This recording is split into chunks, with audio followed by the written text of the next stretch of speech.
हरियाणा में एचटेट की परीक्षा 26 व 27 जुलाई को होनी सुनिश्चित हुई है। बोर्ड पूर्ण रूप से तैयारी कर चुका है। एचटेट की इस परीक्षा में 4,05,377 परीक्षार्थी परीक्षा देंगे। सबसे ज्यादा गुरुग्राम जिले के परीक्षार्थी परीक्षा देंगे, जिनकी संख्या 42,783 है। सबसे बड़ी बात यह है कि इस बार बोर्ड परीक्षा में नकल रहित करवाने के लिए एआई सिस्टम का इस्तेमाल करेगा।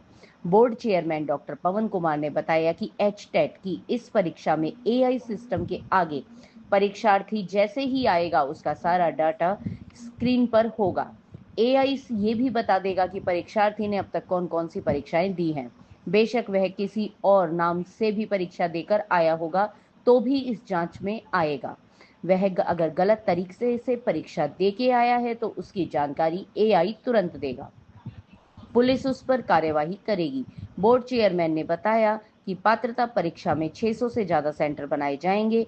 परीक्षा गृह जिले में ही होगी।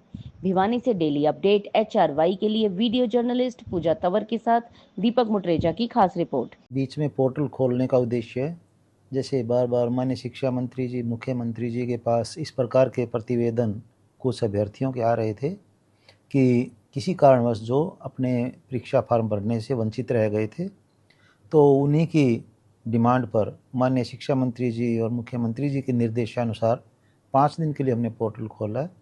और आज के दिन जो टोटल अभ्यर्थी हमारे एचटेट में हैं, उनकी संख्या 4,05,377 है, जिसमें से यदि मैं अलग अलग 3 कैटेगरीज जैसे हमारी हैं, पीआरटी, टीजीटी और पीजीटी, मैं उस लेवल में बताऊं, लेवल 1 के हमारे पास यानी पीआरटी लेवल के जो हमारे पास अभ्यर्थी हैं, उनकी संख्या 82,917 है। टीजीटी जो मास्टर्स जो हमारे मतलब अभ्यर्थी हैं, उनकी संख्या 2,01,517 है। और इसी प्रकार से जो पीजीटी हैं, उनकी 1,20,943 है। सेंटर परीक्षा केंद्र आमतौर पर गृह जिले में ही बनाए जाएंगे। इसका जो उद्देश्य इसके पीछे है वह यह है कि किसी भी परीक्षार्थी को अपने गृह जिले से दूर जाने में जो कठिनाई होती है, चाहे वो ट्रांसपोर्टेशन की कठिनाई हो, चाहे आगे सेंटर ढूंढने की हो, क्योंकि कोई भी परीक्षार्थी अपने ज़िले से काफ़ी फेमिलियर होता है, किसी स्कूल या कॉलेज या जहाँ कहीं भी सेंटर बनेगा उसकी लोकेशन वो इजीली लोकेट कर सकते हैं। इसलिए कोशिश यही रहेगी कि सभी को उनके ज़िले में एकोमोडेट किया जाए। इसके बावजूद कुछ ज़िले ऐसे हैं जहाँ अभ्यर्थियों की संख्या बहुत ज़्यादा है, जैसे कि गुरुग्राम की मैं बात करूँ, गुरुग्राम में हमारे पास 10,334 लेवल 1, 20,122 लेवल 2 और 12,327 परीक्षार्थी लेवल 3 में अपीयर होंगे। तो ऐसी अवस्था में यदि हमें ज़रूरत पड़ी तो नियर बाई का जो मतलब डिस्ट्रिक्ट है उसमें इनको हम अकोमोडेट करने की कोशिश करेंगे। और जहाँ तक सवाल है परीक्षा केंद्रों का, वो जो सीबीएसई या हरियाणा बोर्ड से एफिलेटेड स्कूल्स और कॉलेजेस हैं, जहाँ सुविधाएं ख़ास तौर पर सीसीटीवी कैमरा और कनेक्टिविटी जिनकी अच्छी है, उनको हम प्रेफरेंस देंगे।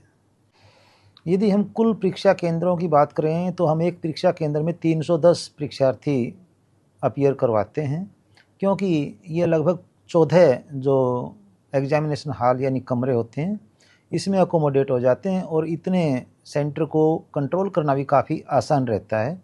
और ख़ास उद्देश्य यही रहता है कि इस प्रकार से संख्या मतलब रखी जाए रूम्स की जो इजीली कंट्रोल हो जाएं। तो लगभग 600 प्लस में हमारे टोटल सेंटर इसमें बनेंगे। और बिल्कुल आज की जो इन्फॉर्मेशन टेक्नोलॉजी का युग है, इसको देखते हुए एआई का तो उपयोग होना ही चाहिए। हम जहाँ तक एचटेट की इस परीक्षा का सवाल है, इसमें जहाँ फ्रिस्किंग हम करवाते हैं, कैंडिडेट की जो एंट्री होती है परीक्षा केंद्र में, वहाँ पर एआई कैमरा का हम प्रयोग करने जा रहे हैं। और एआई कैमरा का जो खास उद्देश्य है वह यह है, जब कोई भी परीक्षार्थी परीक्षा केंद्र में एंट्री के लिए अपना एआई कैमरा के सामने इमेज जैसे ही फेस का जो उनका इमेज कैप्चर करवाएगा, एआई कैमरा उसकी सारी डिटेल दे देगा कि अब से पहले इस इमेज का, इस नाम का ये जो परीक्षार्थी है किस परीक्षा केंद्र में और कब अपीयर हुआ है। यानी पूरी तरह से ये एक फुल प्रूफ मैं इसको सिस्टम को मानता हूँ। और इससे हमें काफ़ी हद तक जो कई बार अनुचित साधन प्रयोग करने की जहाँ चेष्टा की जाती है, उसको कंट्रोल करने में सहायता मिलेगी। सिस्टम ये चीज़ देखेगा कि कितनी परीक्षाएं दे चुका है, तो ये भी पता लग जाएगा कि अगर मान लो कोई बच्चा कोई गलत परीक्षा किसी और परीक्षा के अंदर वो बैठ करके आया है, तो उसकी जांच भी पता लग जाएगी उस एआई सिस्टम के अंदर। बिल्कुल लग जाएगी, उसकी जांच लग जाएगी। सबसे पहले तो हम उसको वहाँ एंट्री ही नहीं देंगे। इसके साथ साथ पॉसिबली जहाँ तक होगा उसको हम पुलिस को भी हैंड ओवर करेंगे, जो इस प्रकार की कोशिश करेगा, और अनुशासनात्मक कार्रवाई भी की जाएगी।